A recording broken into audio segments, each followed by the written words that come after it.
بسم اللہ الرحمن الرحیم۔ اسلام میں لو حرام حلال۔ دیکھیے ہمارے معاشرے کے اندر اکثر و بیشتر لو لفظ جو ہے لکھنے اور پڑھنے کو ملتا ہے، اور ہمارے معاشرے میں ہر فرد اس کا متلاشی نظر آتا ہے۔ اب دیکھنا یہ ہے کہ لو لفظ جو ہے اس کو کس طرح استعمال کیا جاتا ہے، اسلام نے اس کی حد کہاں تک رکھی ہے اور اس کے بارے میں کیا بتلایا ہے، اور لوگ اس کے بارے میں کیا سوچ رکھتے ہیں اور کیا بتلاتے ہیں اس کے بارے میں۔ دیکھیے اللہ تعالیٰ یہی چاہتا ہے کہ میرے بندے دنیا کے اندر رہ کر امن و امان کے ساتھ زندگی بسر کریں، پیار و محبت سے رہیں، ایک دوسرے سے پیار کریں، ایک دوسرے سے محبت کریں، اور اسی طرح اسلام چاہتا ہے۔ دیکھیے جو محبت حلال ہے وہ یہ کہ آپ اللہ تعالیٰ سے محبت کرنا فرض ہے، اور نبی کریم صلی اللہ علیہ وسلم سے محبت کرنا فرض ہے، اپنے والدین سے محبت کرنا فرض ہے، بیوی سے محبت کرنا فرض ہے، اپنے بچوں سے محبت کرنا فرض ہے، اپنے رشتہ داروں سے محبت کرنا فرض ہے، اور اپنے پڑوسیوں سے، اپنے گاؤں والوں سے اور اپنے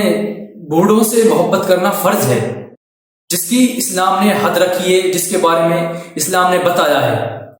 کیونکہ ایک روایت میں آتا ہے کہ لا یؤمن احدکم حتی اکون احب الیہ من والدہ وولدہ والناس اجمعین،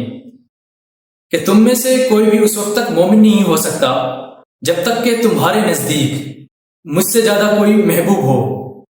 تمہارے والدین سے اور تمہارے بچوں سے اور تمہارے جتنے بھی لوگ ہیں ان سے زیادہ میں محبوب نہ ہوں۔ بخاری مسلم کی روایت ہے۔ اور پھر جو حرام ہے،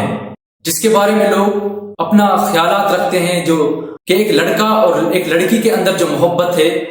ان کے بارے میں وہ خیالات رکھتے ہیں۔ دیکھیے ایک لڑکا اور ایک لڑکی کے اندر کبھی محبت نہیں ہو سکتی، کبھی پیار نہیں ہو سکتا شادی سے پہلے، کیونکہ وہ ناجائز ہے، وہ حرام ہے۔ اسلام نے اس کا الگ راستہ بتایا ہے، اور جو ایک لڑکا اور ایک لڑکی محبت کرتے ہیں وہ بالکل حرام ہے، ناجائز ہے۔ اگر ایک لڑکا ہے، اس نے ایک لڑکی کو دیکھا اور پھر اس نے اس سے محبت کی،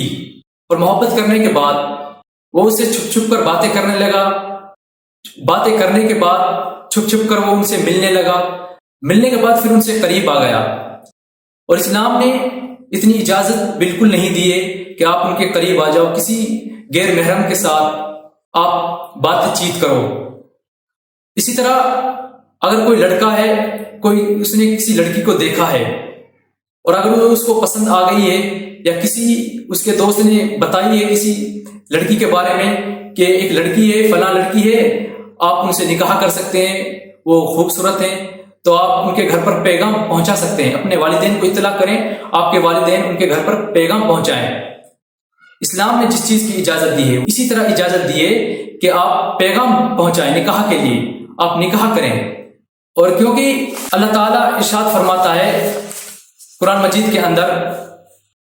من تاب لکم من النساء، کہ ان عورتوں سے نکاح کرو جو تم سے محبت کرنے والی ہوں اور پسندیدہ ہو۔ اسی طرح صحیح کی ایک روایت میں ہے کہ نبی اکرم صلی اللہ علیہ وسلم نے ارشاد فرمایا لن تراہ للمتحابین مثل النکاح، نبی اکرم صلی اللہ علیہ وسلم نے ارشاد فرمایا کہ دو محبت کرنے والوں میں سے جو سب سے اچھی جو چیز ہے وہ نکاح ہے۔ اگر آپ کسی لڑکی کو شادی کرنے پر مجبور کر رہے ہیں، اس کو نکاح پر مجبور کر رہے ہیں، آپ زبردستی نہیں کر سکتے، کیونکہ آپ اگر زبردستی کریں گے تو آپ کا نکاح نہیں ہوگا، آپ کا نکاح قبول نہیں ہو سکتا، کیونکہ نبی کریم صلی اللہ علیہ وسلم نے فرمایا لا نکاح بولی، کہ ولی کے بغیر کوئی نکاح نہیں ہے۔ جب تک لڑکی کا جو پتا ہے، جو اس کے والدین ہیں، وہ اجازت نہیں دیتے، اس وقت تک آپ کا نکاح نہیں ہو سکتا، کیونکہ جس طرح آپ نے اس لڑکی سے محبت کی ہے اسی طرح اس لڑکی کو آپ سے محبت کرنی ہوگی، تب جا کر آپ دونوں کا نکاح ہو سکتا ہے۔